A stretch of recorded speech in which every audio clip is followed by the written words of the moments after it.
Throughout history, we've become obsessed with the personal lives and the financial lives of celebrities and public figures. Now, I myself have been guilty of spending hours on CelebrityNetworth.com trying to figure out how much people like Lindsay Lohan and Tiger Woods are worth.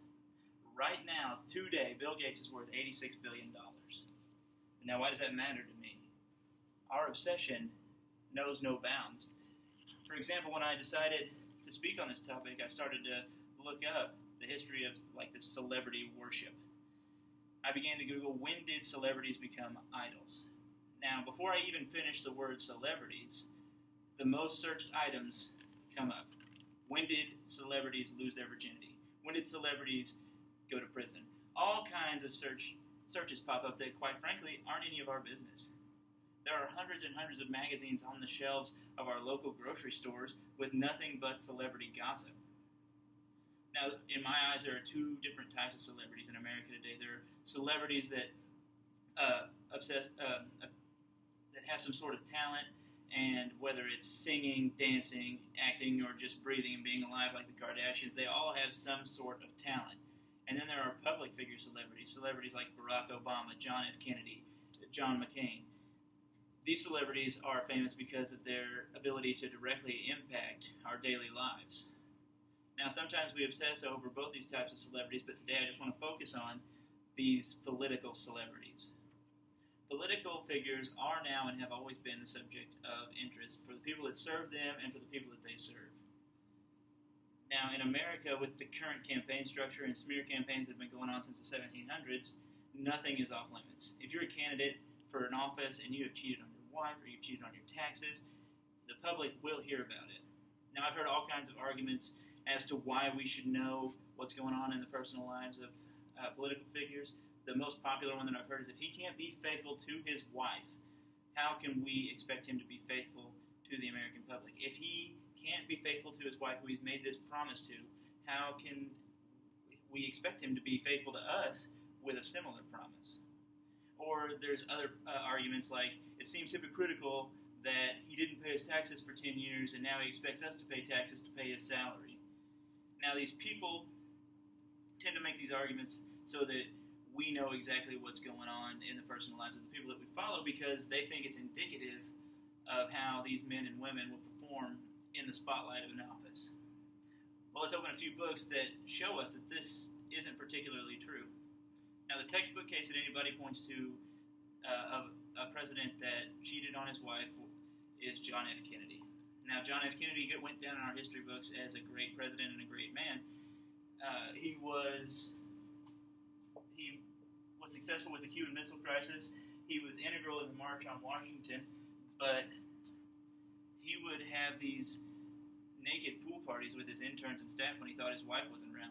When his wife would go off to Hyannisport, which is the family's compound in Massachusetts, these affairs would last for days. And it wasn't just with his staff. He had affairs with high-profile celebrities like Marilyn Monroe. Bill O'Reilly, in his book Killing Kennedy, states that if he didn't have sex at least once a day, that he would get migraines and he would get physically ill due to the lack of sexual activity. Now let's look at another great president, Dwight D. Eisenhower. Eisenhower did many great things. He endorsed and signed the first Civil Rights Act in American history in the 50s. He balanced the budget in the 50s, which led to great prosperity. He ended the Korean conflict. He kept America at peace after the Korean conflict for the rest of his tenure. He served in World War II World War I, and he was a general in World War II. But did you know that he was accused of having an affair with a driver in World War II? Now, Dwight D. Eisenhower was a truly great American and a truly great president, a great leader. So I decided to ask a history professor at Harding University about this affair. Dr. Jared Dockery is a professor, and his main area of expertise is World War II. He wrote his doctoral dissertation over Lightning Joe Lawton, another general from the time, and he explained to me that no one knows for sure whether this was an actual physical and sexual affair or whether it was just an emotional affair between Eisenhower and this woman, because he was so far away from his wife and he was reaching out to somebody. That being said, he was unfaithful to his wife in one way or another, and he still remains one of the greatest leaders that our country's ever seen. Now, the history books show us that political leaders can be unfaithful men, and they can also be great leaders for the country. They can be war leaders, they can be presidents, but there's another example of another unfaithful man who was both a very talented celebrity and he was a political leader of sorts. Dr. Martin Luther King Jr. was a great man, a great personality. He was a talented orator, a talented preacher, a gifted leader. He was a man that led the civil rights movement, a man with whom, with the help of Kennedy, he made the civil rights, or the March on Washington happen.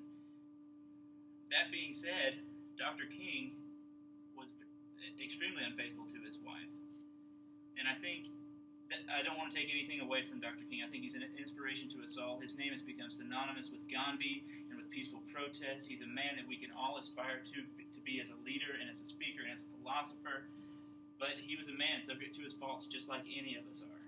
The Kennedy brothers, Attorney General Robert Kennedy and President John F. Kennedy allowed J. Edgar Hoover, the leader of the FBI at the time, to wiretap the charismatic Dr. King.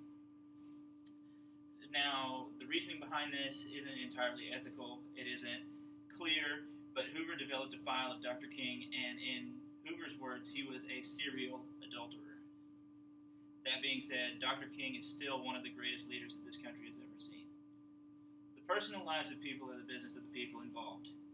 It's not indicative of any type of faithfulness outside of the individual, and if we keep putting all of this pressure onto these political figures, it's not going to do us any good. We need to make a decision as a population of Americans to stop focusing on other people's lives and to focus on our own lives.